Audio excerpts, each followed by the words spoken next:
What up, y'all? So here at Unearthly, we find it very valuable to know how to debunk your photos. So we thought we'd share you this thread we found on this website called Kenny's Mystery Museum on Facebook. We'll throw a link in the description and check it out. Support this guy. He actually had to downsize through COVID, and I believe the Mystery Museum is now in his house. So check this guy out. All the posts are very informative. So he does a lot of live feeds, a lot of posts about what items are in his museum. So check it out, y'all. So basically what this is a list of anomalies that can show up in your photographs on Paranormal Investigations. So we thought it was super handy and we wanted to share it with you.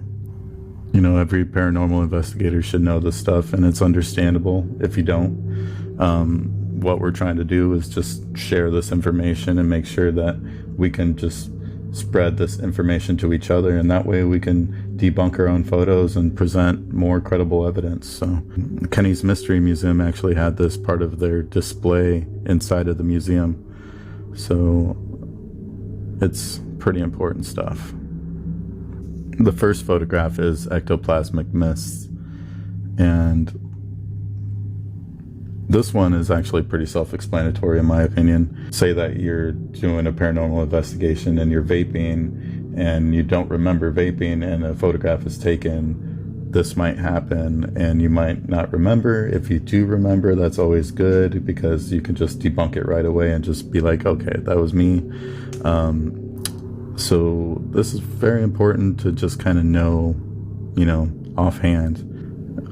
It seems pretty self-explanatory to me, so we're just going to continue on. And again, we're trying to debunk photos.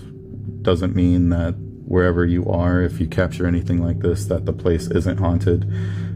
I just consider this very good knowledge to base your photos off of, and then that way you can just debunk them and continue on with your investigation. You know, and the process of elimination, it's very important to just kind of have as much evidence as you can, go through it, filter it out, and present the most credible evidence you can. So this is what this is for. The next slide is rods or OrbTubes. And these are pretty self-explanatory as well. You don't see them too often. So these are flying insects moving past the camera. And this is usually because the video frame rate is slower than beating wings. So you get this kind of choppy looking stream of color. But if you look closely, you can see the wings. And it seems pretty self-explanatory too. I like that one. Although, like I said, I don't see this too often, but it is a very important one to know. Let's continue on. So the light streaks from long exposure, very, very important. I personally do not mess with the exposure, and if I do, I try to make it quicker.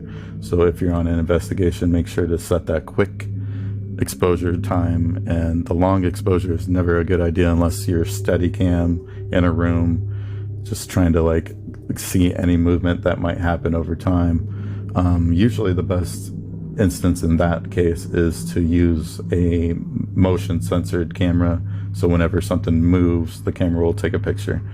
And usually, you know, cameras have that setting in there. Just make sure to check your cameras and see if that has it. I'm going to read this one so we can cover it more thoroughly. Light streaks are caused by long exposure times. Often in low light environments, such as during most ghost hunts, there's insufficient light for a good photograph. Most cameras compensate by keeping the shutter open longer, allowing the film or digital sensor to collect more light. Or when an object in the scene moves, or when the camera moves, this causes reflected light from object to streak across the film sensor, creating these strange yet cool effect anomalies.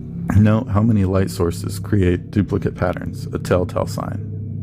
It seems like it's pretty obvious when you catch a light streak, you know, that it is a light streak and nothing paranormal, but you never know. Sometimes we get excited when we go through our evidence at an investigation and, you know, might pause on it for a while and like stick with it, but it could be just a light streak, and it's good to debunk it and move on. Let's see. Next slide. Oh, this one is super important. Dust particles. So dust particles, these small particles constantly surround us, gently floating about on air currents too weak for us to feel.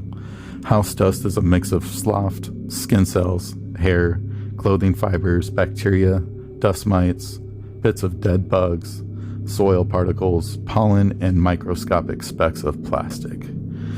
It's a lot of stuff. Many of these particles are small enough to stay airborne for up to 5 days. When using compact cameras, the flash is often within an inch or two of the lens.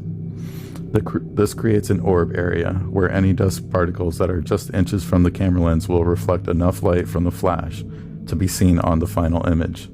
The camera flash is usually the main light source, but other sources can create the effect too.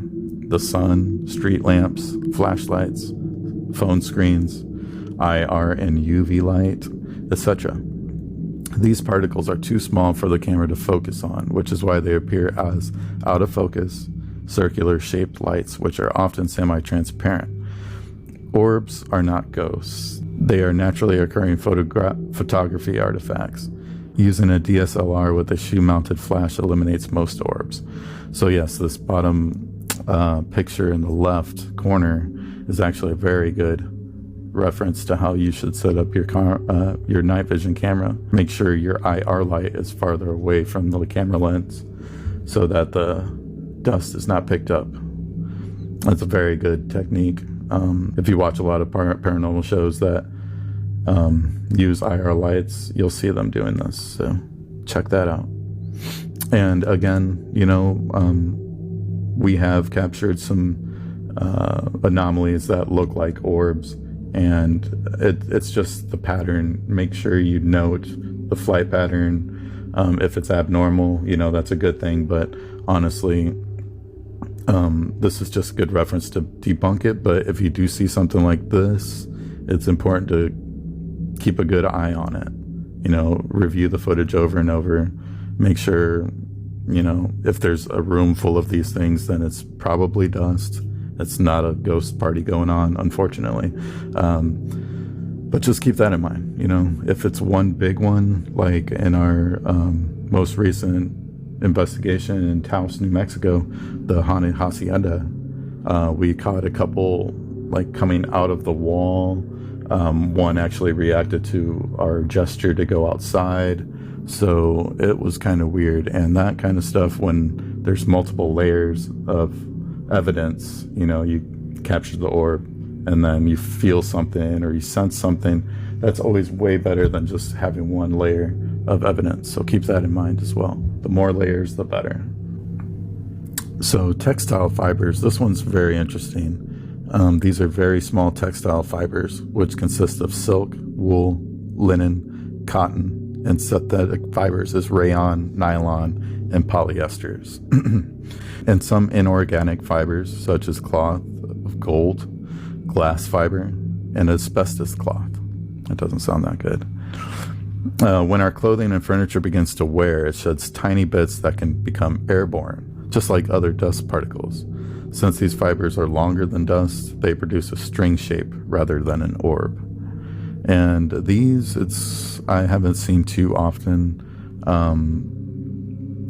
especially in a video.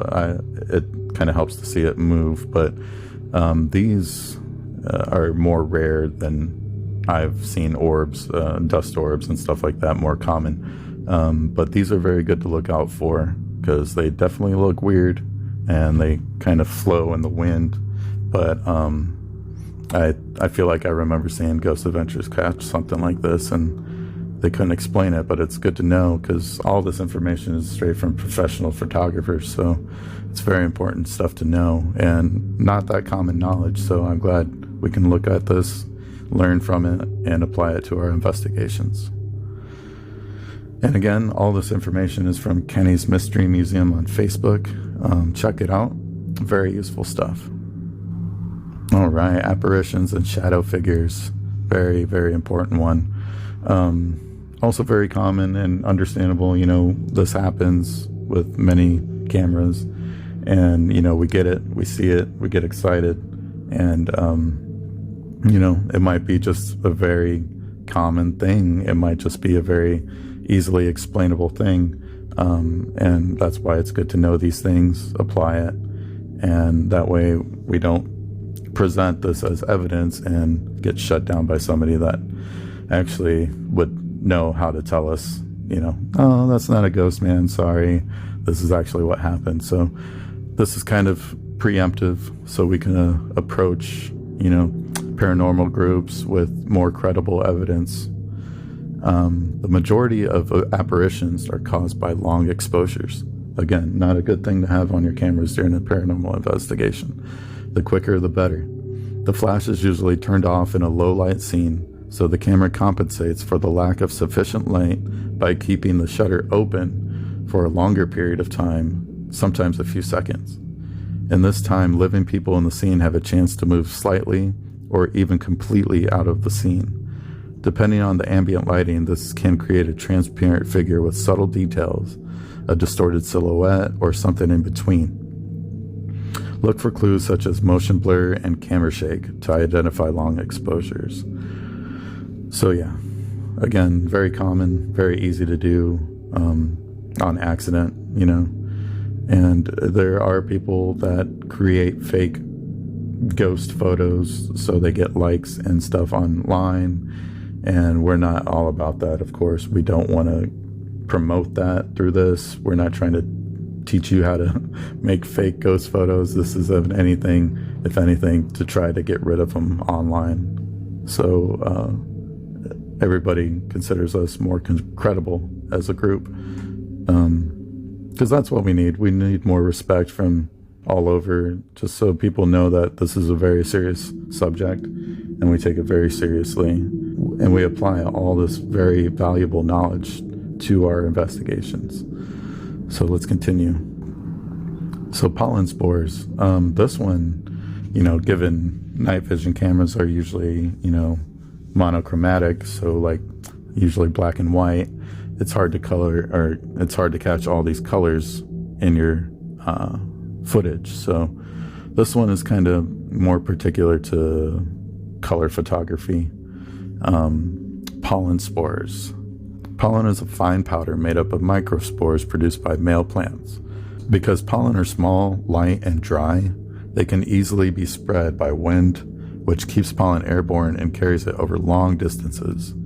Pollen colors have a wide range, including various shades of brown, red, orange, yellow, white, green, olive, blue, and gray. It's pretty much every color. Depending on where you live, allergy or pollen season can start as early as January and last until November. So pretty much you have December. That's a good reference to what they look like, kind of like dust orbs, but if you notice, there's all these smaller little orbs around the bigger orbs. So if you notice that, it's most likely pollen spores. So that's a good thing to look for. Trail cams, it's pretty self-explanatory, especially neighborhood trail cams. You don't see those too often. Neighborhood trail cams, you see more of like security cameras and stuff like that. But I know myself, I've seen some pretty crazy in the wild trail cams. So it's a very good thing to know that these could be triggered by just common items just passing by. So also pretty self-explanatory, but very important to be on the list, so I'm glad it's on here. Next, so vortexes. This one's pretty interesting, and a very common mistake. I'm sure if we're in the moment trying to take a picture, we might forget. So this is what this is all about. Vortexes. They often appear as an upright column when the camera is held in a portrait position. They appear in many different colors such as white, gray, black, tan, and blue. The most common cause are camera straps, which can drop in front of the lens and be illuminated by the flash. The blurry ribbed look is a telltale clue.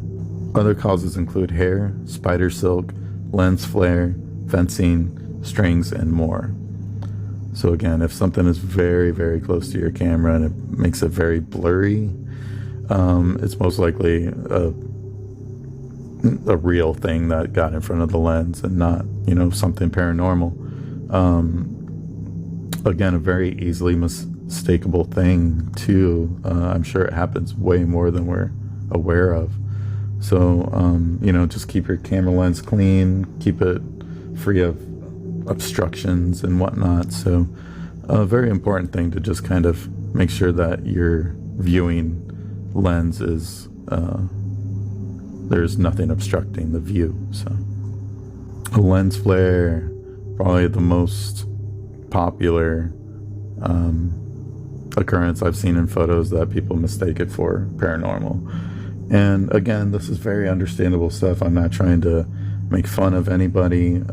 I know myself, I've been very excited when I catch light flares, and then you look at it, you're like, that's a light flare. There's obviously a light behind or in the distance, or even your flash from your own camera can cause a light flare. It's very, very understandable when this happens. So it's just better to be able to look at it, debunk it right away, and be like, okay, that's a light flare, that's not a ghost. But let's continue investigating, because if you are at a haunted location and you catch this and you debunk it, it doesn't mean the place isn't haunted. You just keep on going and try to capture more. And that's what this is all about. Debunking your photos is just all about moving on and just trying to capture more evidence, so you don't stick with one photo or one piece of video footage. It's very important. The more, the better. Okay, so this one is pretty self-explanatory again, but this one's more about creating fake ghost photos, which again, we are not all about, and we are not trying to promote through this video. So we're going to skip this one. And again, it's very important stuff. This museum thought it was important enough to throw in this list. So if you do want to know, check it out. But I'm going to skip over it right now. So we'll move on. This next one is again about creating fake ghost photos with ghost phone apps. And this is kind of about like how the ghost apps that you download will pretty much pull pranks on you. They'll put these little ghost photos in whatever photo you take, and they'll try to make you think that you captured a ghost. Or they'll use past photos from a trail cam and throw a little girl in there to make it seem like a ghost, and then share that online. And this is a very big problem nowadays. And, you know, people get bored. The pandemic happened. People want to try to scare each other. It's understandable, but it's not cool. And it's very good to be able to just see it and know it's not real, debunk it, politely, of course, if you're noticing it on social media, and just move on. What I've been doing is actually sharing this list with anybody that's, you know, posting and just being like, can you explain what's going on in this photo? Usually this is a good list to reference, and if they can't debunk it through this list, it might be paranormal. So it's a good thing. Again, I'm not trying to be rude by posting it. I'm just trying to help inform. And I think that's the best thing any of us can do in a paranormal group right now. So the full spectrum cameras, this one, we actually have a full spectrum camera, but we don't use it in the sense that they explain here. But despite the name, these cameras do not record the full electromagnetic spectrum. Digital cameras are sensitive to between 350 to 1050 nm, which is UV visible near infrared light. An internal cut filter blocks IR light from about 700 nm infrared. Digital cameras are designed to focus visible light, so the introduction of more IR light can cause blurry images.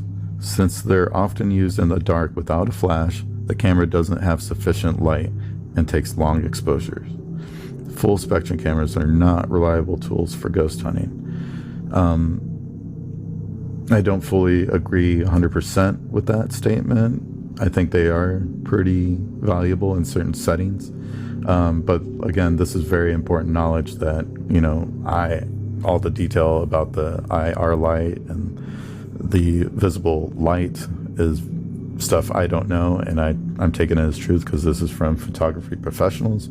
So all I know is that we've caught very good evidence with our full spectrum camera, and it's better like if you're in a very well lit area, so the IR light is catching that spectrum of light, and then the normal lens is actually catching like normal color.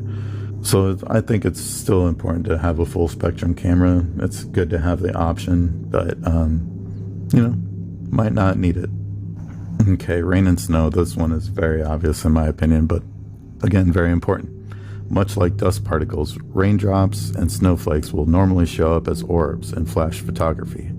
However, depending on how close they are, some may appear to have tails, while others can appear as streaks that run the length of the photograph. The best advice is simple. Don't try to get ghost pictures in the rain or snow. And I agree. I don't know. Yeah, I don't know why. But again, it's just something that, you know, might not be thinking about in the moment. You think you hear something outside, you get scared, you don't realize it's kind of drizzling outside, and you take a photo. And you know, you go back inside and you didn't even feel the rain or anything, you know, like stuff like this always happens. So it's very understandable when it does happen, and that you shouldn't beat yourself too hard for getting excited and thinking that it's a ghost. But it is important to just look at it, scrutinize the photo yourself, and look at every little detail and make sure that, you know, it is what it is before you say what it is. So it's very important to debunk it before you present it as evidence. Okay, shadow figures. This one's very important. These figures are often created through low light, long exposures, and motion blur. If the flash is turned off in a low light environment, the camera will slow down the shutter speed, basically taking a longer photo. So if someone moves across the scene, you'll get motion blur. If there is some light behind the figure, they will appear in a silhouette, dark with no details. Looking at this area of images above A and B shows poses taken a fraction of a second apart. In a long exposure, they would overlap. See, in D, the red outline traces the overlap. The yellow line traces the beginning and end of travel. The overlap in the middle, E, is where the most reflected background light is blocked, creating the familiar distorted shape of a shadow figure, F. So it makes sense. Again, it's very detailed stuff. A lot of camera professionals probably know, but you know, common paranormal investigators might not know. So that's why we're sharing this right now. It's important stuff. So that was it. This list is available to the public. It's on Kenny's Mystery Museum Facebook page. We'll put the link in the description. And it's very important stuff. Please share this video, especially if you're a paranormal investigator and you have a team. This is all very important stuff, and I've thought about printing this stuff out for myself. So it's good to know, and I'm glad we can all share it and just move on and start presenting more credible evidence. And that's what Unearthly is all about. So, but yeah, if you like what you see, please give us a subscribe, and we'll see you soon.